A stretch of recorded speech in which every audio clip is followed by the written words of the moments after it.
Hello everyone, welcome to Juport. എല്ലാവർക്കും മക്കളെ ജൂപോർട്ടിന്റെ +2 commerce and humanities ചാനലിലേക്ക് സ്വാഗതം. യെസ്, അപ്പോൾ നിങ്ങൾക്ക് നാളെ നിങ്ങളുടെ ഹിസ്റ്ററി എക്സാം നടക്കുന്നില്ലല്ലേ? മറ്റന്നാളാണ് നിങ്ങൾക്ക് ഹിസ്റ്ററി എക്സാം നടക്കുന്നത്.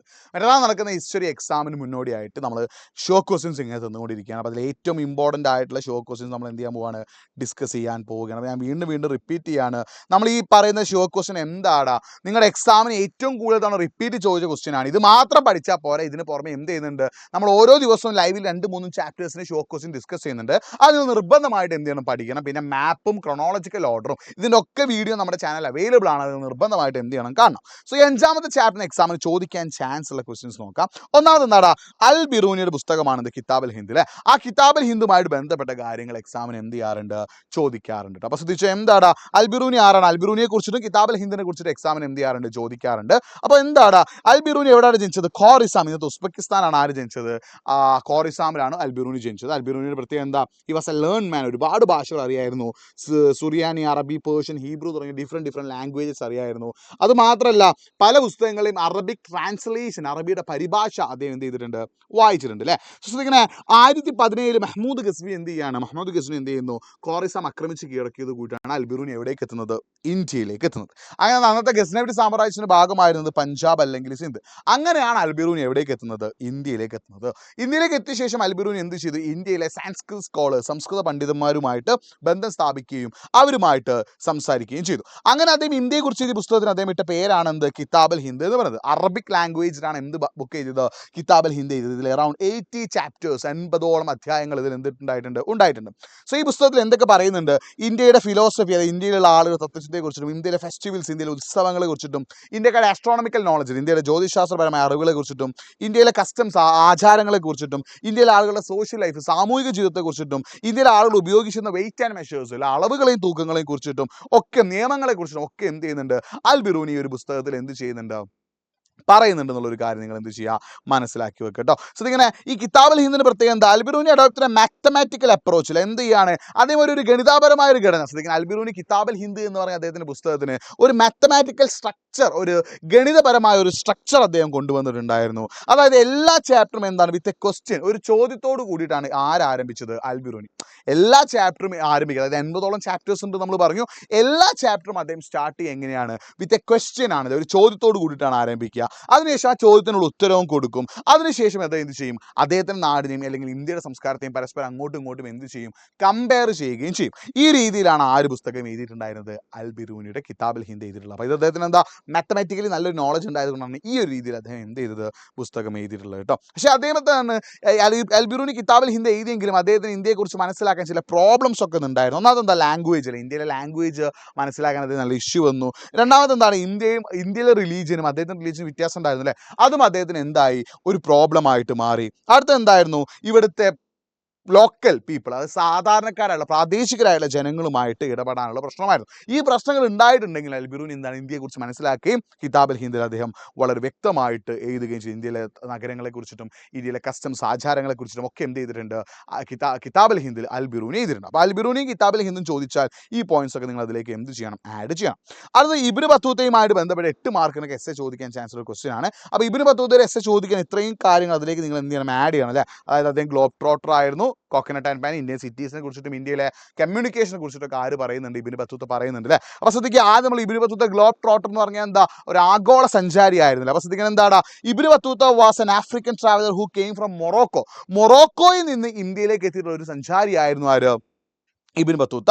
ഹി വാസ് ബോൺ ഇൻ ടാൻജിയറിൽ. എവിടെയാണ് ജനിച്ചത്, മൊറോക്കോയിലെ ടാൻജിയറിലാണ്. ചെറുപ്പത്തിൽ തന്നെ അദ്ദേഹം പുസ്തകങ്ങളൊക്കെ വായിച്ചിട്ടുണ്ട്. അപ്പോൾ അദ്ദേഹം എന്താണ്, ഒരുപാട് യാത്ര ചെയ്യാൻ ഇഷ്ടമുള്ള ആളായതുകൊണ്ട് തന്നെ അദ്ദേഹം എന്ത് ചെയ്തു, ഒരുപാട് യാത്ര ചെയ്തു. എവിടെയൊക്കെ യാത്ര ചെയ്തതാ, ആദ്യം ഇന്ത്യയിൽ എത്തുന്നതിന് മുമ്പ് എവിടെ പോയിരുന്നു, മക്കയിലേക്ക് പോയി.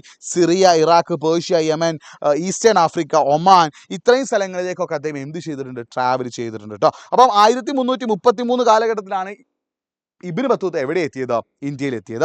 ഡൽഹിയിലെ സുൽത്താനായിരുന്ന മുഹമ്മദ് ബിൻ തുഗ്ലക്കിന്റെ കാലഘട്ടത്തിലാണ് ഇബ്നു ബത്തൂത്ത എവിടെ എത്തിയത്, ഇന്ത്യയിൽ എത്തിയത്. അപ്പോൾ ഇബ്നു ബത്തൂത്ത അത്രയും സ്കോളർ ആയതുകൊണ്ട് തന്നെ മുഹമ്മദ് ബിൻ തുഗ്ലക്ക് എന്ത് ചെയ്യണം, അദ്ദേഹത്തെ ഡൽഹിയിലെ ജഡ്ജി ആയിട്ട് എന്ത് ചെയ്തു, അപ്പോയിന്റ് ചെയ്യുകയും ചെയ്തു. അങ്ങനെ എന്ത് ചെയ്യാണ്, അദ്ദേഹം ഒരുപാട് വർഷത്തോളം എന്താണ് സുൽത്താന്റെ ജഡ്ജി ആയിരിക്കുകയും അദ്ദേഹം ചൈനയിലേക്കൊക്കെ യാത്ര ചെയ്യുകയും ചെയ്യുന്നുണ്ട്. ചൈനയിലേക്ക് മാത്രമല്ല, നമ്മുടെ കേരളത്തിലേക്കും, മാലിദ്വീപ്, ബംഗാൾ, ആസാം, ഇന്തോനേഷ്യ, ഈ ഭാഗങ്ങളിലേക്കൊക്കെ ഇബ്നു ബത്തൂത്ത എന്ത് ചെയ്തിരുന്നു, യാത്ര ചെയ്തിട്ടുണ്ടായിരുന്നു. അദ്ദേഹം ഇന്ത്യയെക്കുറിച്ച് എഴുതിയിട്ടുള്ള അറബിക് ലാംഗ്വേജിൽ എഴുതിയിട്ടുള്ള പുസ്തകമാണ് ഇത് റിഹില എന്ന് പറയുന്നത്. സോ അതിൽ എന്ത് ചെയ്യുന്നുണ്ട്, ഇന്ത്യയിലെ കൾച്ചർ, സംസ്കാരത്തെക്കുറിച്ചിട്ടും ഇന്ത്യയിലെ പീപ്പിൾ, ആളുകളെ കുറിച്ചിട്ടും ഇന്ത്യയിലെ ബിലീഫ്, വിശ്വാസത്തെ കുറിച്ചിട്ടൊക്കെ എന്ത് ചെയ്യുന്നുണ്ട്, ഈ പുസ്തകത്തിൽ ആര് എക്സ്പ്ലെയിൻ ചെയ്യുന്നുണ്ടടാ, ഇബ്നു ബത്തൂത്ത എക്സ്പ്ലെയിൻ ചെയ്യുന്നുണ്ട് കേട്ടോ. അപ്പോൾ ഇതാണ് ഇബ്നു ബത്തൂത്ത, അതായത് ഈ കോക്കനട്ട് ആൻഡ് പാൻ, നാളികേരവും വെറ്റിലയും, അതൊന്നും എന്ത് ചെയ്യുന്നില്ല, മൊറോക്കോയിലുള്ള അദ്ദേഹത്തിന് നാട്ടുകാർക്ക് അറിയാത്തൊരു സംഭവമാണ് എന്ത്, കോക്കനട്ട് ആൻഡ് പാൻ, നാളികേരവും വെറ്റിലയും. അപ്പോൾ ഇത്തരത്തിൽ അദ്ദേഹത്തിന്റെ നാടുകളിൽ അറിയപ്പെടാത്ത സാധനങ്ങൾക്ക് വളരെ രസകരമായ രീതിയിൽ അദ്ദേഹം എന്ത് ചെയ്യുന്നുണ്ട്, വിശദീകരിക്കുകയും അദ്ദേഹം പുതിയ പുതിയ കാര്യങ്ങൾ അദ്ദേഹത്തിന്റെ പുസ്തകത്തിൽ എഴുതുകയും ചെയ്തിട്ടുണ്ടായിരുന്നു. ഇപ്പം ഇന്ത്യയിലെ നഗരങ്ങളെക്കുറിച്ച് വളരെ അടിപൊളിയായിട്ടൊരു കുറിപ്പ് നൽകിയ ആളാണ് ആര്, Ibn Battuta. Ibn Battuta found cities in subcontinent full of exciting opportunity for those are able to have resources and skills. അപ്പം ഇബ്നു ബത്തൂത്ത പറഞ്ഞ എന്താ, കഴിവുകളുള്ള ആളുകൾക്ക് അവരുടെ കഴിവുകൾ മെച്ചപ്പെടുത്താനുള്ള സൗകര്യം എവിടെയുണ്ട്, ഇന്ത്യയിലെ നഗരങ്ങളിലുണ്ട്. The cities were densely populated and prosperous. വളരെയധികം ജനങ്ങൾ നിറങ്ങിയതും വളരെയധികം ഐശ്വര്യമുള്ള നഗരങ്ങളായിരുന്നു ഇത് ഇന്ത്യയിലെ നഗരങ്ങൾ. എന്നാൽ ഇടയ്ക്കിടയ്ക്ക് എന്തുണ്ടായിരുന്നു, യുദ്ധങ്ങൾ ഉണ്ടായിരുന്നു. അദ്ദേഹം എന്ത് ചെയ്യുന്നു പറയുന്നു, ഹ്യൂജ് മാർക്കറ്റ്സിൽ, വലിയ വലിയ ചന്തകൾ എവിടെ ഉണ്ടായിരുന്നു, ഇന്ത്യൻ സിറ്റീസിൽ ഉണ്ടായിരുന്നു. ആര് പറയുന്നുണ്ട്, ഇബ്നു ബത്തൂത്ത പറയുന്നുണ്ട്. ഇന്നലെ ഏറ്റവും വലിയ നഗരമായിട്ട് കണക്കാക്കിയത് ഏതിനാണ്, ഇബ്നു ബത്തൂത്ത ഡൽഹിയാണ്. അപ്പോൾ ഇദ്ദേഹം എന്ത് പറയുന്നുണ്ട്, the markets were not only places for economic transaction but also for the social and cultural പ്രൊവിഷൻസിൽ. അപ്പോൾ നിങ്ങൾ ശ്രദ്ധിക്കുന്ന കാര്യം എന്താ, അതായത് സാധനങ്ങൾ വിൽക്കാനുള്ള ഒരു കേന്ദ്രം മാത്രമായിരുന്നില്ല മാർക്കറ്റുകൾ. എന്താണ്, നർത്തകർക്ക് ഡാൻസ് കളിക്കാനും പാട്ട് പാടുന്നവർക്ക് പാട്ട് പാടാനുള്ള അവസരങ്ങളൊക്കെ എവിടെ ഉണ്ടായിരുന്നു, ഇന്ത്യൻ മാർക്കറ്റുകളിൽ ഉണ്ടായിരുന്നു. പിന്നെ എല്ലാ ഇന്ത്യൻ മാർക്കറ്റിലും എന്ത് കാണാൻ, ഒരു പള്ളി, ഒരു മസ്ജിദ് ആൻഡ് ഒരു ടെമ്പിൾ, ഒരു ക്ഷേത്രം എന്ത് ചെയ്യാൻ പറ്റും, കാണാൻ പറ്റും. അപ്പോൾ ഇന്ത്യയിലെ നഗരങ്ങളിലേക്കുള്ള സാധനങ്ങളൊക്കെ ലഭിച്ചത് എവിടെ നിന്നാണ്, ഗ്രാമങ്ങളിലാണ്. ഗ്രാമങ്ങളിൽ അത്രയധികം എന്തുണ്ടായിരുന്നു, പ്രൊഡക്ഷൻ അഥവാ ഉൽപ്പാദനം ഉണ്ടായിരുന്നു പറയുന്നുണ്ട്. പിന്നെ ഇന്ത്യയിൽ അന്നത്തെ നഗരങ്ങളിൽ എന്താണ്, കോട്ടൺ, അതേപോലെ മസ്ലിൻ, സിൽക്ക്, ബ്രോക്കേഡ് പറഞ്ഞ ഒരുപാട് സാധനങ്ങൾ എന്ത് ചെയ്യുന്നു, വളരെ ക്വാളിറ്റി കൂടിയ, അതായത് പ്രഭുക്കന്മാർക്കും സമ്പന്നന്മാർക്കും ധരിക്കാൻ കഴിയുന്ന വളരെ ഹൈലി ക്വാളിറ്റി കൂടിയ, ഹൈലി റിച്ച് പീപ്പിൾ മാത്രം യൂസ് ചെയ്യുന്ന സാധനങ്ങളൊക്കെ എവിടെ ഉണ്ടായിരുന്നു, ഇന്ത്യയിൽ നിന്ന് ഫോറിൻ കൺട്രീസിലേക്ക് എക്സ്പോർട്ട് ചെയ്തിട്ടുണ്ട്. അതേപോലെ ഇബ്നു ബത്തൂത്ത എന്താണ്, ഇന്ത്യയിലെ നഗരങ്ങളെ കുറിച്ച് പറഞ്ഞ പോലെ തന്നെ ഇന്ത്യയിലെ ഒരു കമ്മ്യൂണിക്കേഷൻ സിസ്റ്റം, ഒരു എന്താണ് ആശയ വിനിമയ സംവിധാനത്തെ കുറിച്ചും പറയുന്നുണ്ട്. Almost all trades were well supplied with inns and guest ഹൗസിൽ. അതായത് ഇന്ത്യയിലെ വിദൂര നഗരങ്ങളിലേക്ക് വരെ എന്താണ് കച്ചവടം ചെയ്തിരുന്നു. അപ്പോൾ ഈ കച്ചവട പാതകളിലെല്ലാം എന്താണ്, കച്ചവടക്കാർക്ക് വിശ്രമിക്കാനുള്ള സത്രങ്ങളും അതിഥി മന്ദിരങ്ങളും എന്ത് ചെയ്യാൻ പറ്റും, കാണാൻ പറ്റും. Ibn Battuta was amazed by the efficiency of the postal system. ഇന്ത്യയിൽ വളരെ എഫിഷ്യൻ്റ് ആയിട്ടുള്ള ഒരു തപാൽ സംവിധാനം ഉണ്ടായിരുന്നു. ആര് പറയുന്നുണ്ട്, Ibnu Battuta. The postal system was to kinds. തപാൽ സംവിധാനം രണ്ട് തരത്തിലായിരുന്നു. ഒന്ന് എന്താടാ, ഉലൂക്ക്, മറ്റൊന്ന് ദാവ. അതായത് എന്താണ് ഉലൂക്ക് എന്ന് പറഞ്ഞാൽ, എന്താ, കുതിരയുടെ പുറത്ത് എന്ത് ചെയ്യുക, ഇങ്ങനെ കുതിരപ്പുറത്ത് പോയിട്ട് എന്ത് ചെയ്യുക, സാധനങ്ങൾ അല്ലെങ്കിൽ കത്ത് എന്ത് എത്തിക്കുക, അതിനെന്ത് ചെയ്യുന്നു, ഉലൂക്ക് എന്ന് വിളിക്കുന്നു. അല്ലെങ്കിൽ പോസ്റ്റ്മാൻ എന്ത് ചെയ്യും, നടന്ന് കാൽനടയായിട്ട് എന്ത് ചെയ്യുക, എത്തിക്കുക, അതിനെ വിളിക്കുന്ന പേരാണ് എന്താ. അപ്പം വിദൂര ഇടങ്ങളിലേക്ക് കച്ചവടത്തിന് പോകുന്ന കച്ചവടക്കാർക്ക് എന്ത് ചെയ്യാടാ, അവിടെ വീട്ടുകാരോട് കാര്യങ്ങൾ അറിയിക്കാനും മറ്റൊക്കെ ഇതൊരു എളുപ്പമായിരുന്നുള്ളൊരു കാര്യം കൊണ്ട് നിങ്ങൾ മനസ്സിലാക്കി വെക്കുക കേട്ടോ. അപ്പം ഇബ്നു ബത്തൂത്തയുടെ ഈ കാര്യങ്ങളൊക്കെ പഠിച്ചു വെക്കണം. ഇബ്നു ബത്തൂത്ത ഇന്ത്യയിലെ സിറ്റീസ്, നഗരങ്ങളെ എങ്ങനെയാണ് എക്സ്പ്ലെയിൻ ചെയ്തത്, ആ കാര്യങ്ങളൊക്കെ എന്ത് ചെയ്യണം, പഠിച്ചു വെക്കണം. പിന്നെ അടുത്തത് എന്താണ്, ഇന്ത്യയിലെ സ്ത്രീകളുടെയും അടിമകളുടെയും അവസ്ഥയെക്കുറിച്ചിട്ട് എക്സാമിന് എന്ത് ചെയ്യാണ്, ഈ സഞ്ചാരികളുടെ രചനകളിൽ നമുക്ക് എന്ത് ലഭിക്കുന്നുണ്ട്, slaves and women situation in India during that period. ആ ഒരു കാലഘട്ടത്തിൽ ഇന്ത്യയിലെ സ്ത്രീകളുടെയും അതേപോലെ അടിമകളുടെയും അവസ്ഥയെക്കുറിച്ച് നമുക്ക് മനസ്സിലാക്കാൻ സാധിക്കും അല്ലേ. അപ്പോൾ എന്തൊക്കെയാണ് അടിമകളുടെ അവസ്ഥ, slaves were openly sold in market like any other commodity. Slaves were exchange as a gift അല്ലേ. അതായത് എന്ത് ചെയ്യുന്നു, മറ്റേതൊരു ചരക്കിന് പോലും നമ്മൾ മാർക്കറ്റിൽ പോയിട്ട് ഒരിക്കലും ആപ്പിളോ ഓറഞ്ചോ ഒക്കെ വാങ്ങുന്ന പോലെ ആളുകളെ വിൽക്കാനുള്ള, അടിമകളെ വിൽക്കാനുള്ള ചന്തകൾ ഉണ്ടായിരുന്നു. നമുക്ക് ഈ ഒരു ഇതെന്ന് മനസ്സിലാകുന്നുണ്ട്. അപ്പോൾ ഇബ്നു ബത്തൂത്തൊക്കെ പറയുന്നുണ്ട്, അദ്ദേഹം സുൽത്താൻ മുഹമ്മദ് ബിൻ തുഗ്ലക്കിനെ കാണാൻ പോയപ്പോൾ അദ്ദേഹം സുൽത്താൻ എന്ത് ചെയ്തിരുന്നു, അടിമകളെ സമ്മാനിച്ചിരുന്നു. പിന്നെ അടിമകൾക്കിടയിൽ ഡിഫറെൻറ്റ് ടൈപ്സ് ഓഫ് സ്ലേവ്സ് വേർതല്ലേ, വ്യത്യസ്ത തരത്തിലുള്ള അടിമകൾ ഉണ്ടായിരുന്നു. സ്ത്രീകളായുള്ള അടിമകളെ പൊതുവെ സുൽത്താൻ എന്താ ചെയ്യുക, സുൽത്താന് വേണ്ടി പാട്ട് പാടി കൊടുക്കാൻ, സുൽത്താൻ വിശറി വീശി കൊടുക്കാൻ, സുൽത്താൻ വേണ്ടി ഡാൻസ് കളിച്ചു കൊടുക്കാനൊക്കെ സ്ത്രീകളെ അടിമകൾ ഉപയോഗിച്ചിരുന്നു. ചില വിമൻ സ്ലേവ്സിന്, സ്ത്രീകളായിട്ടുള്ള അടിമകൾ എന്ത് ചെയ്യാണ്, ചാരന്മാരായിട്ടും എന്ത് ചെയ്തിരുന്നു, സുൽത്താൻ ഉപയോഗിച്ചിരുന്നു. അതുമാത്രമല്ല slaves were used for domestic ലേബറിൽ, വീട്ടു ജോലികൾക്ക്, അതായത് വീട്ടിലെ ജോലികൾ ചെയ്യാനും അടിച്ചു വരാനും മുറ്റം അടയ്ക്കാനും, അതേപോലെ ഡോളക്ക് അല്ലെങ്കിൽ പല്ലക്ക് അല്ലേ, അതായത് ഈ ആളുകൾ അന്ന് പല്ലക്കിലൊക്കെയാണ് സഞ്ചരിച്ചത്. ആ പല്ലൊക്കെ കൊണ്ടുപോകാൻ എന്ത് ചെയ്യാണ്, അന്നത്തെ ആളുകളെ ഉപയോഗിച്ചെന്നുള്ളൊരു കാര്യം കൂടി എന്ത് ചെയ്യുക, മനസ്സിലാക്കുക. വീട്ടിലെ ജോലി ചെയ്യുന്ന സ്ത്രീകൾക്ക് എന്താണ്, വില വളരെ കുറവായിരുന്നു. പിന്നെ എന്താണ്, അതേപോലെ സതി, അന്നത്തെ സ്ത്രീകളുടെ ഒരു അവസ്ഥ പറയാൻ നമ്മൾ എന്ത് പറയണം, സതി പറയണം അല്ലേ. ഫ്രാങ്കോയിസ് ബേൺ, അന്ന് ഇന്ത്യ സഞ്ചരിച്ച ഫ്രഞ്ചുകാരനായിട്ടുള്ള ഫ്രാങ്കോയിസ് ബേൺ എന്ന് പറഞ്ഞ ഡോക്ടർ എന്ത് ചെയ്യുന്നുണ്ട്, ഇന്ത്യയിൽ എന്താണ് സതി എന്ന് പറഞ്ഞ ഒരു സോഷ്യൽ ഈവിൾ, ഒരു സാമൂഹികമായിട്ടുള്ള ഒരു ദുരാചാരം നിലനിന്നതായിട്ട് അദ്ദേഹം പറയുന്നുണ്ട് അല്ലേ. 12-13 വയസ്സിലെ ചൈൽഡ് മാരേജ്, അതായത് കുട്ടികളെ വരെ വിവാഹം കഴിപ്പിക്കുകയും അവിടെ ഭർത്താക്കന്മാർ ഏർലി ഏജിൽ എന്താണ് മരിച്ചു പോയാൽ 12-13, നിങ്ങളെപ്പോലൊക്കെ പഠിക്കുന്ന പ്രായത്തിൽ മക്കൾ എന്ത് ചെയ്യുക, ചിതയിൽ ചാടി സ്വന്തം ജീവൻ അർപ്പിക്കേണ്ട ഒരു അവസ്ഥയൊക്കെ എവിടെ ഉണ്ടായിരുന്നു, അന്നുണ്ടായിരുന്നു പറയുന്നുണ്ട്. പിന്നെ എന്താ, സ്ത്രീകളായുള്ള തൊഴിലാളികളും ഉണ്ടായിരുന്നു. സ്ത്രീകൾ എന്താണ് വീട്ടിൽ അടങ്ങിയിരിക്കുക മാത്രമല്ല, ട്രേഡ് ഫാമിലീസ് അല്ല, അതായത് എന്താണ് ബിസിനസ് ഫാമിലി, മെർച്ചന്റ് ഫാമിലീസ് അല്ലെ, കച്ചവടക്കാരായിട്ടുള്ള കച്ചവട കുടുംബങ്ങളിൽ സ്ത്രീകൾ എന്ത് ചെയ്തിരുന്നു? വാണിജ്യ പ്രവർത്തനങ്ങളിൽ പങ്കെടുത്തിരുന്നു. അതുമാത്രം therefore it seems unlikely that women were confined to private space for their homes. അതുകൊണ്ട് തന്നെ സ്ത്രീകൾ എന്ന് അന്നത്തെ കാലത്തെ കച്ചവട കുടുംബങ്ങളിൽ സ്ത്രീകൾ എന്ത് ചെയ്തിട്ടില്ല? വീടുകളിൽ ഒതുങ്ങി കൂടിയിട്ടില്ല. അവരെന്ത് ചെയ്തിരുന്നു? സ്ത്രീകളായിട്ടുള്ള കച്ചവടത്തിലൊക്കെ ഏർപ്പെടുന്ന സ്ത്രീകളും അന്ന് ഉണ്ടായിരുന്നു. അപ്പോൾ ഈ ഒരു കാര്യം സ്ത്രീകളുടെയും പിന്നെ സ്ലേവ്സ് അടിമകളുടെയും അവസ്ഥ ഒക്കെ ചോദിക്കുന്നത് നിങ്ങളിലേക്ക് എന്തും കൂടി ആഡ് ചെയ്യണം? സതി കൂടി ആഡ് ചെയ്യണം എന്നുള്ളൊരു കാര്യം കൂടി നിങ്ങൾ എന്ത് ചെയ്യുക? മനസ്സിലാക്കി വെക്കട്ടോ. പിന്നെ ഈ ഭക്തി സൂഫി ട്രഡീഷൻ എക്സാമിന് ചോദിക്കാൻ ചാൻസ് ഉള്ള മോസ്റ്റ് ഇമ്പോർട്ടൻ്റ് ആയ ക്വസ്റ്റ്യൻസ് നമ്മൾ ഡിസ്കസ് ചെയ്യാൻ പോകണം. അപ്പം വീണ്ടും ഞാൻ ഓർമ്മിപ്പിക്കുകയാണ് മക്കളെ, ഇത് മാത്രം പഠിച്ചാൽ പോരാ, നമ്മൾ ലൈവിൽ ഡിസ്കസ് ചെയ്യുന്ന ക്വസ്റ്റ്യൻസ് ഒക്കെ പഠിക്കണം കേട്ടോ. സോ ഭക്തി പ്രസ്ഥാനം, അതായത് the early Bhakti movement was a revolt against caste rigidity comment. അതായത് എന്ത് ചെയ്യുന്നു? ഭക്തി പ്രസ്ഥാനം എന്താടാ? ജാതി വ്യവസ്ഥക്കെതിരായിട്ടുള്ള ഒരു കലാപമായിരുന്നു. നിങ്ങളുടെ അഭിപ്രായം രേഖപ്പെടുത്തുന്നത്. അപ്പോൾ നിങ്ങൾ ശ്രദ്ധിക്കുന്ന കാര്യം എന്താ? ഭക്തി മൂവ്മെന്റ് എവിടെ സ്റ്റാർട്ട് ചെയ്തത്? സൗത്ത് ഇന്ത്യയിലാണ് അല്ലേ. അപ്പോൾ എന്താണ് സൗത്ത് ഇന്ത്യയിലാണ് ഭക്തി മൂവ്മെന്റ് സ്റ്റാർട്ട് ചെയ്തത്. അപ്പോൾ എന്താണ് ഭക്തി മൂവ്മെന്റ്? രണ്ട് ടൈപ്പ് ഉണ്ടായിരുന്നു, സഗുണ ആൻഡ് നിർഗുണ. സഗുണ എന്ന് പറയുന്നത് ഗുണങ്ങളോട് കൂടി, നിർഗുണ എന്ന് പറഞ്ഞാൽ എന്താ? ഗുണങ്ങളില്ലാത്ത. അപ്പോൾ സഗുണ എന്ന് പറഞ്ഞാൽ എന്താ? അതായത് പ്രതിബിംബങ്ങൾ, അതായത് സ്പെഷ്യൽ ആയിട്ടുള്ള ഡീറ്റെയിൽസ്, പ്രത്യേക ദേവനെ, അതായത് ശിവൻ, വിഷ്ണു, അങ്ങനെ പ്രത്യേക അവതാരങ്ങൾ ആരാധിക്കുന്നവരെ നമ്മൾ എന്ത് വിളിക്കുന്നു? സഗുണ. അതായത് പ്രത്യേക രൂപം ഉണ്ടാവും. ഈ സഗുണ വിഭാഗത്തിൽപ്പെട്ട ആളുകൾക്ക് എന്തുണ്ടാവും? ഒരു പ്രത്യേക രൂപം ഉണ്ടാവും.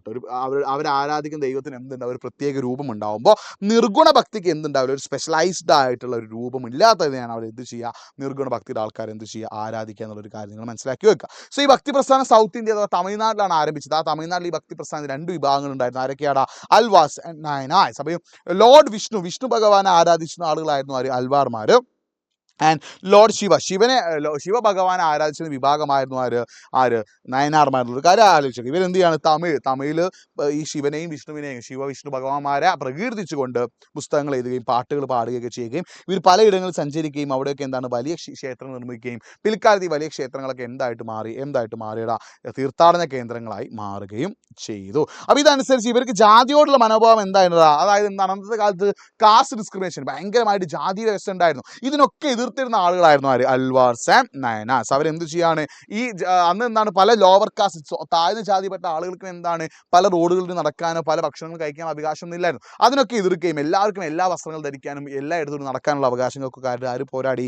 ഭക്തി പ്രസ്ഥാനത്തിലെ ആളുകൾ പോരാടി. അത് മാത്രമല്ല, ഈ കൈത്തൊഴിലാളികൾ, കൃഷിക്കാർ, ഇവരൊക്കെ എന്താണ്? താഴ്ന്ന ജാതിയെ തൊട്ടുകൂടാത്തവർ, അൺടച്ചബിൾസ് ആയിട്ടാണ് അന്ന് കണക്കാക്കുന്നത്. ഇവരൊക്കെ എന്ത് ചെയ്യാണ്? ഭക്തി പ്രസ്ഥാനത്തിലേക്ക് എന്ത് ചെയ്യാൻ? കൊണ്ടുവരികയും ചെയ്തിട്ടുണ്ട് കേട്ടോ. അപ്പോൾ ഇവരൊക്കെ എന്താണ്? ഒരുപാട് പുസ്തകങ്ങൾ എഴുതിയിട്ടുണ്ട്. അതിൽ 4000 ദിവ്യപ്രബന്ധം, തമിഴ് വേദം എന്ന് വിളിക്കുന്ന 4000 ദിവ്യപ്രബന്ധമൊക്കെ എഴുതിയത് ആരാണ്? അൽവാർമാരും നയനാർമാരുമാണ് കേട്ടോ. ഇതിൽ സ്ത്രീകളായുള്ള ഭക്തരുണ്ടായിരുന്നു. ഈ ഭക്തി പ്രസ്ഥാനത്തിൽ നിന്നാണ് സ്ത്രീകളായിട്ടുള്ള ആളുകളുണ്ടായിരുന്നു. ആരൊക്കെയാണ്? അണ്ടാള്, കാരക്കൽ അമ്മയാർ പോലെയുള്ള സ്ത്രീകളായിട്ടുള്ള ഭക്തരുണ്ടായിരുന്നു. ഈ പേരുകളൊക്കെ എന്ത് ചെയ്യുക? ഓർത്തു വെക്കുക. ഇവരും എന്ത് ചെയ്യണമെന്നത് സമൂഹത്തിൽ ജാതി വ്യവസ്ഥക്കെതിരായിട്ടും ഒക്കെ എന്ത് ചെയ്തിട്ടുണ്ട്? ഇവർ എതിർത്തിട്ടുള്ള ഒരു കാര്യം നിങ്ങൾ എന്ത് ചെയ്യുക? മനസ്സിലാക്കി വെക്കട്ടെ. അപ്പോൾ ഇവർക്ക് എന്താണ്? രാഷ്ട്രവുമായിട്ട് നല്ല ബന്ധമാണ് ഉണ്ടായിരുന്നത്. എങ്ങനെയാണ്? അന്നത്തെ കാലത്ത് ഈ ഭക്തി പ്രസ്ഥാനം എമേർജ് ചെയ്തു. ഭക്തി പ്രസ്ഥാനം വന്ന സമയത്ത് തമിഴ്നാട്ടിൽ ഉണ്ടായിരുന്ന രാജഭരണം ഏതാണ്? ചോള രാജവംശമാണ് അല്ലേ. അപ്പോൾ ഈ ചോള രാജവംശം എന്താണ്? രാജാക്കന്മാരുമായിട്ട് ഇവർ നല്ല രീതിയിലാണ് ഉണ്ടായിരുന്നത്. പലപ്പോഴും എന്താണ്? ഈ ഭക്തി പ്രസ്ഥാനത്തിന് ആളുകൾക്ക് ചിദംബരം, തഞ്ചാവൂർ, ഗംഗൈക്കൊണ്ട ചോളപുരം ഇവിടങ്ങളിലൊക്കെ ക്ഷേത്രങ്ങൾ നിർമ്മിക്കാനുള്ള സംഭാവനകൾ ആര് കൊടുത്തിരുന്നു? ഇവർ കൊടുത്തിട്ടുണ്ടായിരുന്നു. അതുമാത്രമല്ല, ഈ രാജാക്കന്മാർ പലപ്പോഴും എന്താണ്? ഭക്തി പ്രസ്ഥാനത്തിൻ്റെ സപ്പോർട്ട് കിട്ടാൻ വേണ്ടി, എന്നാൽ മാത്രമേ ജനങ്ങളുടെ സപ്പോർട്ട് അവർക്ക് ഉണ്ടാവുള്ളൂ. അതിനുവേണ്ടി കാര്യങ്ങൾ അവർ എന്ത് ചെയ്തിട്ടുണ്ട് എന്നുള്ളൊരു കാര്യം കൊണ്ട് നിങ്ങൾ എന്ത് ചെയ്യുക? മനസ്സിലാക്കി കേട്ടോ. പലപ്പോഴും എന്താണ്? ഭക്തി ആളുകളെ കൃതികൾ, അതായത് എന്താണ്? ഭക്തി പ്രസ്ഥാനത്തിൻ്റെ ആളുകളെ കൃതികളൊക്കെ ശേഖരിച്ചിട്ട് തേവാരം എന്ന പേര് അവ കറക്റ്റ് ഓർഡറിലാക്കാനൊക്കെ എന്ത് ചെയ്യാണ്? ഇവർ സഹായിച്ചിട്ടുണ്ട്. പിന്നെ ഭക്തി പ്രസ്ഥാനത്തിന് പ്രധാനപ്പെട്ട ആളുകളായിരുന്ന അപ്പര്, സമ്പന്തര്, സുന്ദരര്, ഇവരുടെയൊക്കെ പ്രതിമകൾ എന്ത് ചെയ്യാണ്? ചോള രാജാവായ പരന്തകൻ ഒന്നാമൻ എന്ത് ചെയ്യാണ്? ശിവക്ഷേത്രത്തിൽ സ്ഥാപിച്ചിട്ടുണ്ട് എന്നുള്ളൊരു കാര്യം കൊണ്ട് നിങ്ങൾ മനസ്സിലാക്കി വെക്കുക. അപ്പോൾ ഭക്തി പ്രസ്ഥാനത്തുമായിട്ട് ബന്ധപ്പെട്ട ഒരു ക്വസ്റ്റ്യൻ എല്ലാ തവണയും എക്സാമിന് ചോദിച്ച് കാണാറുണ്ട് കേട്ടോ. പിന്നെ എക്സാം ചോദിക്കാൻ ചാൻസ് ഒരു ക്വസ്റ്റ്യൻ ആണ് വീരശൈവ മൂവ്മെന്റ് അല്ലെങ്കിൽ വീരശൈവ പ്രസ്ഥാനത്തെ കുറിച്ചിട്ട് എക്സാം ചോദിക്കാറുണ്ട്. അപ്പോൾ ശ്രദ്ധിച്ചു, എന്താടാ? During the 12th century the Virashaiva movement was started in Karnataka by Basavanna എന്ത് ചെയ്യാണ്? കർണാടകയിലാണ് ആര് സ്ഥാപിച്ചത്? ബസവണ്ണ സ്ഥാപിച്ചത് കേട്ടോ. സോ എന്താണ്? ഈ was A Jaina and minister of the court Chalukya king. Chalukya രാജാവിന്റെ കൊട്ടാരത്തിലെ മന്ത്രിയായിരുന്നു ആര്? ബസവണ്ണ എന്ന് പറയുന്നത്. ബസവണ്ണ എന്താ? ഈ വോർഷിപ്പർ ഓഫ് ലോർഡ് ശിവഭഗവാനെ ആരാധിച്ചിരുന്ന ആളായിരുന്നു ആര്? ബസവണ്ണ എന്ന് പറഞ്ഞാൽ. അപ്പോൾ അതുകൊണ്ട് തന്നെ എന്ത് ചെയ്യാണ്? ശിവലിംഗത്തിന്റെ രൂപം വെള്ളിയിൽ തീർത്തിട്ട് എന്ത് ചെയ്യാണ്? കഴുത്തിൽ അണിയുമായിരുന്നു. അതുകൊണ്ട് ഇവർ എന്ത് ചെയ്യുന്നു? ലിംഗായത്തുകൾ എന്നുള്ളൊരു പേരും കൂടി ആരെ വിളിക്കുന്നുണ്ട്? ഈ ഒരു വീരശൈവ മൂവ്മെന്റിന്റെ ആൾക്കാരെ എന്ത് ചെയ്യുന്നു? വിളിക്കുന്നുണ്ട് കേട്ടോ. ശ്രദ്ധിക്കണം, അവർ ഇന്നും കർണാടകയിൽ വളരെ പ്രബലമായ ഒരു സമുദായമാണ്. അപ്പോൾ എന്താണ്? ഇവരെന്താണ്? ജംഗമ എന്ന് വിളിക്കുന്നത്. ജംഗമ എന്ന് പറഞ്ഞാൽ എന്താ? അലഞ്ഞു തിരിഞ്ഞ് നടക്കുന്ന സന്യാസികളെ വിളിക്കുന്ന പേരാണ് ജംഗമ. അവരെ എന്ത് ചെയ്തിരുന്നു? ബഹുമാനിച്ചിരുന്നു. പിന്നെ എന്താണ്? ഇവരെന്ത് പറഞ്ഞു? Lingayat believe that after death the devotee will be united to Shiva and not return to this world അല്ലേ. മരണശേഷം എന്ത് ചെയ്യുന്നു? ശിവഭഗവാനുമായിട്ട് ഇവർ ലിംഗായത്തുകാർ എന്ത് ചെയ്യും, ഒന്നിക്കുമെന്ന് അവർ തിരിച്ചു വരില്ല, പുനർജന്മം ഇല്ലാന്ന് ഇവരെന്ത് ചെയ്തിരുന്നു, വാദിച്ചിരുന്നു. അതുകൊണ്ട് തന്നെ ഇവരെന്താണ് ശവസംസ്കാരം, അതായത് ശവത്തെ കത്തിക്കുന്ന രീതിയിലുള്ള ചടങ്ങുകളൊന്നും ഇവർ നടത്തിയിരുന്നില്ല. പകരം എന്താണ് ശവം സംസ്കരിക്കുന്ന രീതിയിലുള്ള ചടങ്ങാണ് ആര് നടത്തിയത്, ലിംഗായത്തുകൾ നടത്തിയിട്ടുള്ളത് കേട്ടോ. അതുമാത്രം ബ്രാഹ്മണ മേധാവിത്വത്തെയും അതേപോലെ അന്ന് സൊസൈറ്റിയിൽ ഉണ്ടായിരുന്ന കാസ്റ്റ് ഡിസ്ക്രിമിനേഷൻ, ജാതി വ്യവസ്ഥയും ഇവർ എതിർത്തു. അത് ഡോക്ടർ ഓഫ് റീബർത്ത്, പുനർജന്മം ഇല്ലാന്ന് അവർ എതിർക്കുകയും അതേപോലെ തന്നെ പ്രൊമോഷൻ വിഡോ റീമാരേജിൽ, അന്നെന്താ വിധവകൾക്ക് പുനർവിവാഹം കഴിക്കാൻ പാടില്ലായിരുന്നു, വിധവകൾക്ക് പുനർവിവാഹം കഴിക്കാം എന്ന് പറഞ്ഞുകൊണ്ട് പല കാര്യങ്ങളും ചെയ്ത ആളുകളാണ് ആര് നമ്മുടെ ലിംഗായത്തുകൾ, അല്ലെങ്കിൽ പിന്നെ നമ്മുടെ വീരശൈവ മൂവ്മെന്റ് എന്നുള്ളൊരു കാര്യം കൂടി നിങ്ങൾ എന്ത് ചെയ്യുക, ഓർത്ത് വെക്കട്ടോ. അപ്പോൾ എന്താണ്, അത് മാത്രമല്ല ചൈൽഡ് മാരേജിൽ, ശൈശവ വിവാഹം, കുട്ടികളെ കൊണ്ട് വിവാഹം കഴിപ്പിക്കുക, അതേപോലെ പ്രൊഹിബിഷൻ ഓഫ് വിഡോ റീമാരേജ്, ഇതിനൊക്കെ എന്ത് ചെയ്യാണ്, എതിർത്തിരുന്നുള്ളൊരു കാര്യം കൂടി നിങ്ങൾ മനസ്സിലാക്കി വെക്കട്ടോ. അത് മാത്രമല്ല ഈ ബസവണ്ണ എന്ത് ചെയ്യാണ്, ഈ വീരശൈവ മൂവ്മെന്റിന്റെ ആശയങ്ങളൊക്കെ ഉൾക്കൊള്ളിച്ചുകൊണ്ട് വചന സാഹിത്യം എന്നുള്ള പേരിൽ ഒരു പുസ്തകവും കന്നഡ ഭാഷയിലുള്ള ഒരു പുസ്തകവും തയ്യാറാക്കുന്ന ഒരു കാര്യം കൂടി നിങ്ങൾ എന്ത് ചെയ്യുക, മനസ്സിലാക്കി വെക്കട്ടോ. Okay, yes. അടുത്ത ചോദിച്ചൊരു ക്വസ്റ്റൻ എന്താണ്, 3 ആളുകളെ കുറിച്ചിട്ടാണ് ചോദിച്ചത്. ആരൊക്കെയാടാ, കബീർദാസ്, ഗുരുനാനാക്ക്, മീരാബായ്. ഇവരെ കുറിച്ചിട്ട് എക്സ്പ്ലെയിൻ ചെയ്യാൻ 6 മാർക്കിന് എന്ത് ചെയ്യാറുണ്ട്, ഈ ഒരു ചാപ്റ്ററിന് എക്സാമിന് ചോദിക്കാറുണ്ട്. അപ്പോൾ ചോദിച്ചു ആരുടെ Kabir, Kabir was the best example of a poet saint, ഒരു സന്യാസ കവിയായിരുന്നു ആര്, കബീർ എന്ന് പറഞ്ഞാൽ. അദ്ദേഹത്തെ കുറിച്ച് നമുക്ക് പല കാര്യം കൂടി മനസ്സിലാകുന്നുണ്ട്. അപ്പോൾ അദ്ദേഹം എഴുതിയതായിട്ട് കരുതപ്പെടുന്ന 3 ഗ്രന്ഥങ്ങൾ, അല്ലെങ്കിൽ അദ്ദേഹത്തിന്റെ പിന്നെ ഗ്രന്ഥങ്ങളൊക്കെ എന്താണ്, അദ്ദേഹത്തിന്റെ വാക്യങ്ങളൊക്കെ 3 ഗ്രന്ഥങ്ങളായിട്ടാണ് പ്രസിദ്ധീകരിച്ചിട്ടുള്ളത്. ഏതൊക്കെയാടാ, കബീർ ബിച്ചക്ക്, കബീർ ഗ്രന്ഥാവലി, ആദി ഗ്രന്ഥ് സാഹിബ് എന്നിങ്ങനെ 3 എണ്ണമായിട്ടാണ് അദ്ദേഹത്തിന്റെ വാക്കുകളും ആശയങ്ങളൊക്കെ എന്ത് ചെയ്തിട്ടുള്ളത്, പ്രസിദ്ധീകരിച്ചിട്ടുള്ളത് കേട്ടോ. അപ്പോൾ ഈ കബീർ ബിച്ചക്ക് എവിടെയുള്ളത്, വാരാണസിയിൽ, ഉത്തർപ്രദേശിലെ വാരാണസിയിലുമാണ്. കബീർ പന്ത്, കബീറിന്റെ അനുയായികൾ നിന്നാണ് സംരക്ഷിച്ചു വരുന്നുണ്ട്. കബീർ ഗ്രന്ഥാവലി എവിടെയുള്ളത്, രാജസ്ഥാനിലെ ധാതു ബന്ധുമായിട്ട് ബന്ധപ്പെട്ടിരിക്കുമ്പോൾ ഈ സിഖ് മതവുമായിട്ട് ബന്ധപ്പെട്ട ആദി ഗ്രന്ഥ് സാഹിബിലും എന്ത് ചെയ്യുന്നുണ്ട്, കബീറിന്റെ ഒരുപാട് ആശയങ്ങൾ നമുക്ക് കാണാൻ പറ്റും. ഈ അദ്ദേഹത്തിന്റെ ആശയങ്ങളെല്ലാം എന്താണ്, കബീറിന്റെ മരണശേഷമാണ് എന്ത് ചെയ്തത്, സമാഹരിച്ചിട്ടുള്ള കാര്യം ഓർത്തുക. 19-ാം നൂറ്റാണ്ടോടി ബംഗാൾ, ഗുജറാത്ത്, മഹാരാഷ്ട്ര ഈ സ്ഥലങ്ങളിലേക്കൊക്കെ കബീറിന്റെ ആശയങ്ങൾ എന്ത് ചെയ്തിട്ടുണ്ട്, പ്രചരിപ്പിച്ചിട്ടുണ്ട് കേട്ടോ. അപ്പോൾ എന്താണ്, അദ്ദേഹം ഒരു നിർഗുണ കവിയായിരുന്നു എന്നുള്ളൊരു കാര്യം കൂടി ഓർത്തു വെക്കുക. അപ്പോൾ എന്താണ്, അദ്ദേഹം ഒരു രൂപമുള്ള അല്ലെ എന്താണ് ഇതിനെ ആരാധിച്ചിരുന്ന ആളായിരുന്നുള്ളൊരു കാര്യം കൂടി നിങ്ങൾ എന്ത് ചെയ്യുക, മനസ്സിലാക്കി വെക്കട്ടോ. ഓക്കെ, അപ്പോൾ അദ്ദേഹത്തിന്റെ പലതും എന്താണ് വ്യത്യസ്തമായിരുന്നു. നിങ്ങൾ 10ാം ക്ലാസ്സിലെ കബീറിന്റെ ദോഹകളൊക്കെ പഠിച്ചിട്ടുണ്ട്. അപ്പോൾ എന്താണ് ഉലത് ബൻസി ഇറങ്ങിയത് അദ്ദേഹം എന്താണ് കറക്റ്റ് ആയിട്ടുള്ള, അതായത് തലക്കീഴായിട്ട് വാക്കുകൾ എന്ന് അറിയപ്പെടുന്നത്, അദ്ദേഹത്തിന്റെ ആശയങ്ങൾ എന്ത് ചെയ്യുന്നുണ്ട്, ദൈനംദിന അർത്ഥങ്ങൾ എന്നാണ് തലകുത്തനെ വരുന്ന രീതിയിലൊക്കെ അദ്ദേഹം എന്ത് ചെയ്തിട്ടുണ്ട്, എഴുതിയിട്ടുള്ള ഒരു കാര്യം കൊണ്ട് നിങ്ങൾ മനസ്സിലാക്കി വെക്കട്ടോ. അടുത്ത സിഖ് മതത്തിന്റെ സ്ഥാപകനായിട്ട് നമ്മൾ കണക്കാക്കുന്ന ആളാണ് ബാബ ഗുരുനാനാക്ക്. ബാബ ഗുരുനാനാക്ക് ജനിച്ചത് എവിടെയാടാ, നങ്കാന സാഹിബ്, രവി നദിയോട് ചേർന്നുള്ള നങ്കാന സാഹിബ് എന്ന ഒരു ഗ്രാമത്തിലെ ഹിന്ദു വ്യാപാര കുടുംബത്തിലാണ് ആര് ജനിച്ചത്, ഗുരുനാനാക്ക് ജനിച്ചത്. അപ്പോൾ അദ്ദേഹം എന്ത് ചെയ്യാണ്, ഒരു അക്കൗണ്ടന്റ് ആവാനുള്ള പരിശീലനം ചെറുപ്പത്തിൽ അത് നേടിയെടുത്തിരുന്നു. ചെറുപ്പത്തിൽ തന്നെ വിവാഹം കഴിച്ചിട്ടുണ്ടെങ്കിലും അദ്ദേഹത്തിന്റെ സമയം അധികം അദ്ദേഹം ചെലവഴിച്ചത് ആരെ കൂടിയായിരുന്നു, സൂഫികളുടെയും അതേപോലെ തന്നെ ഭക്തി പ്രസ്ഥാനത്തിന്റെ ആളുകളെയും കൂടിയായിരുന്നു. സോ അദ്ദേഹത്തിന് ശ്ലോകങ്ങൾ നമുക്ക് എന്ത് ചെയ്യുന്നുണ്ട്, ശ്ലോകങ്ങൾ, അതായത് ഷബാദ് എന്ന് വിളിക്കുന്ന എന്താണ് ശ്ലോകങ്ങൾ എന്ത് ചെയ്യാണ് അദ്ദേഹം തയ്യാറാക്കിയിട്ടുണ്ട്. അപ്പോൾ അദ്ദേഹം എന്താ, ദൈവത്തിന് പ്രത്യേക രൂപമില്ല എന്ന് വാദിച്ച ഒരാളായിരുന്നു ആര്, ഗുരുനാനാക്ക് എന്ന് പറഞ്ഞത്. അദ്ദേഹം എന്ത് ചെയ്യാണ്, അന്നുണ്ടായിരുന്നു, അതായത് ഹിന്ദു ഇസ്ലാം റിലീജിയനിൽ ഉണ്ടായിരുന്ന പലതിനെയും അദ്ദേഹം എതിർത്തിട്ടുണ്ട്. യാഗങ്ങളെയും അതേപോലെ തപസ്സുകളെയും അങ്ങനെ പലതിനെയും, പിന്നെ പിലിഗ്രിമേജ്, തീർത്ഥാടനത്തെയും ഒക്കെ അദ്ദേഹം എന്ത് ചെയ്തു, എതിർത്തിട്ടുണ്ടോ. അദ്ദേഹം എന്ത് പറയുകയാണ്, അദ്ദേഹം ആരാധിക്കുന്ന റബ്ബിന്, ദൈവത്തിന് എന്താണ് പ്രത്യേക എന്തില്ല, രൂപമില്ല എന്ന് അദ്ദേഹം പറയുകയാണ്. അത് മാത്രമല്ല അദ്ദേഹം പറയുകയാണെന്ത്, ദൈവവുമായിട്ട് ബന്ധിക്കാനുള്ള ഒരു ലളിതമായ മാർഗം എന്താണ്, എപ്പോഴും ദൈവനാമം പിന്നെ ഓർക്കുകയും അത് ആവർത്തിക്കുകയും ചെയ്യാമെന്ന് അദ്ദേഹം പറഞ്ഞിട്ടുണ്ട് കേട്ടോ. അപ്പോൾ അദ്ദേഹത്തിന്റെ ആശയങ്ങൾ, അദ്ദേഹത്തിന് വിളിക്കുന്ന പേര്, ശ്ലോകങ്ങൾ അല്ലെങ്കിൽ കീർത്തനങ്ങൾ വിളിക്കുന്ന പേരാണെന്ത്, പഞ്ചാബി ഭാഷയിൽ ചെയ്തിട്ടുള്ള ഷബാദ് എന്നാണ് എന്ത് ചെയ്യുക, വിളിക്കുക. പിന്നെ അദ്ദേഹം എന്താണ്, അദ്ദേഹത്തിന് അനുയായികൾക്കായിട്ട് എന്താണ് സംഗത്, അതായത് അദ്ദേഹത്തിന് ഒരുപാട് അനുയായികളുണ്ടായി. അപ്പോൾ അനുയായികൾ പാലിക്കുന്ന നിയമങ്ങൾക്കായിട്ട് എന്ത് ചെയ്യാണ്, സംഗത് എന്ന് പറഞ്ഞൊരു നിയമങ്ങൾ സ്ഥാപിച്ചു. അപ്പോൾ അദ്ദേഹത്തിന് മരണശേഷം അദ്ദേഹത്തിന്റെ ഒരു ശിഷ്യനെ എന്ത് ചെയ്യാണ്, അടുത്ത ഗുരുവായി നിയോഗിച്ചു. അങ്ങനെ ഓരോ ശിഷ്യന്മാരും എന്താണ്, അവർക്ക് ശേഷം ഏത് ഗുരുവാണ് വേണ്ടത് എന്ത് ചെയ്യാണ് നിശ്ചയിച്ചിട്ടുണ്ട് എന്നുള്ളൊരു കാര്യം കൂടി മനസ്സിലാക്കി വെക്കുക. പിന്നെ ഒരു പുതിയ മതം സ്ഥാപിക്കാൻ ആര് ആഗ്രഹിച്ചിരുന്നില്ല, ഗുരുനാനാക്ക് ആഗ്രഹിച്ചിരുന്നില്ല. പക്ഷേ അദ്ദേഹത്തിന് അനുയായികൾ എന്ത് ചെയ്യാണ്, ഹിന്ദു ഇസ്ലാം റിലീജിയൻ വ്യത്യസ്തരാൻ വേണ്ടിയിട്ട് ഒരു മതം സ്ഥാപിച്ചിട്ടുള്ള ആളുകളാണ് ആര്, ഗുരുനാനാക്കിന്റെ കൂട്ടർ. അപ്പോൾ അദ്ദേഹത്തിന്റെ എന്താണ് 5ാമത്തെ ഗുരുവായിട്ടുള്ള അർജൻ നാനാക്കിന്റെ കാലഘട്ടത്തിൽ, അർജൻ നാനാക്കിന് മുമ്പുള്ള ഗുരുനാനാക്ക് അടക്കമുള്ള എല്ലാ പിന്നെ ഗുരുക്കന്മാരുടെയും കവിതകൾ എന്ത് ചെയ്യാണ്, കബീറിന്റെ ആദി ഗ്രന്ഥ സാഹിബിൽ എന്ത് ചെയ്തിട്ടുണ്ട്, ചേർത്തിട്ടുണ്ട് കേട്ടോ. പിന്നെ ശ്രദ്ധിക്കണം, എന്താ ഗുർബാനി എന്ന് വിളിക്കുന്ന ഈ ഗാനങ്ങൾ എന്താണ്, വിവിധ ഭാഷകളിൽ രചിക്കപ്പെട്ടിട്ടുണ്ട്. 17ാം നൂറ്റാണ്ട് അവസാനം 10ാം ഗുരുവായിട്ടുള്ള ഗുരു ഗോവിന്ദ് സിംഗും 9ാമത്തെ ഗുരുവായിട്ടുള്ള ഗുരു തെർ ബഹാദറിന്റെ രചനകൾ ഉൾപ്പെടുത്തിക്കൊണ്ട് ഗുരു ഗ്രന്ഥ സാഹിബ് എന്ത് ചെയ്തു, ഉൾപ്പെടുത്തിയിട്ടുണ്ട്. അപ്പോൾ ഈ സിഖ് മതം പ്രത്യേകത എന്ന് വെച്ചാൽ ലങ്കർ, കോമൺ കിച്ചൺ, അതായത് സിഖ് മതത്തിന്റെ ആരാധനാലയങ്ങൾക്കൊക്കെ എന്ത് ചെയ്യും, ജാതി മത ഭേദം ഇനി എല്ലാവർക്കും പോകാനും പറ്റും. അവിടെ നിന്നൊക്കെ എന്ത് ചെയ്യാണ്, ലങ്കർ എന്ന് പറഞ്ഞ കോമൺ കിച്ചൺ ഉണ്ട്. അപ്പോൾ അന്നത്തെ കാലത്ത് എന്താണ്, ഈ കാസ്റ്റ് സിസ്റ്റം, ജാതി വ്യവസ്ഥ വളരെ അധികമായിട്ടുണ്ടായിരുന്ന അന്നത്തെ കാലഘട്ടത്തിൽ ജാതി മതഭേദം ഇനി എല്ലാവർക്കും ഫുഡ് കൊടുത്തിരുന്ന കോമൺ കിച്ചണുകളും, ഫുഡ് മാത്രം താമസിക്കാനൊക്കെ സ്ഥലം കൊടുത്തിരുന്ന കോമൺ കിച്ചണുകളും മറ്റൊക്കെ എവിടെ ഉണ്ടായിരുന്നു, അന്ന് എവിടെ ഉണ്ടായിരുന്നു? പഞ്ചാബിലുണ്ടായിരുന്നു എന്നുള്ളൊരു കാര്യം നിങ്ങൾ എന്ത് ചെയ്യുക? മനസ്സിലാക്കി വെക്കുക. അതേപോലെ തന്നെ ഇതിനനുസരിച്ച് ഈ പഞ്ചാബിലുള്ള ഈ ഒരു ലങ്കറിൽ നിന്ന് സാധാരണക്കാരായിട്ടുള്ള ആളുകൾക്ക് ഭക്ഷണം കൊടുക്കുകയും അതേപോലെ അത്തരം കാര്യങ്ങൾ സാധാരണക്കാർ ആളുകളെ സഹായിക്കുകയും ചെയ്തിരുന്ന ആളുകളായിരുന്നു എന്ത്?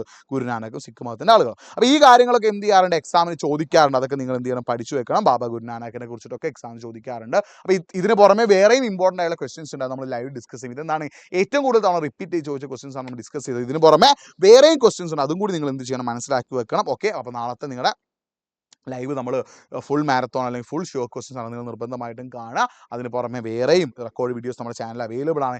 മാപ്പിൻ്റെയും ക്രോണോളജിക്കൽ ഓർഡറിൻ്റെയും വീഡിയോ നമ്മുടെ ചാനൽ അവൈലബിൾ ആണ്. നിർബന്ധമായിട്ടും കാണുക. ബാക്കി നമുക്ക് നെക്സ്റ്റ് ക്ലാസ് ഡിസ്കസ് ചെയ്യാം. സോ അതുവരേക്കും ബൈ.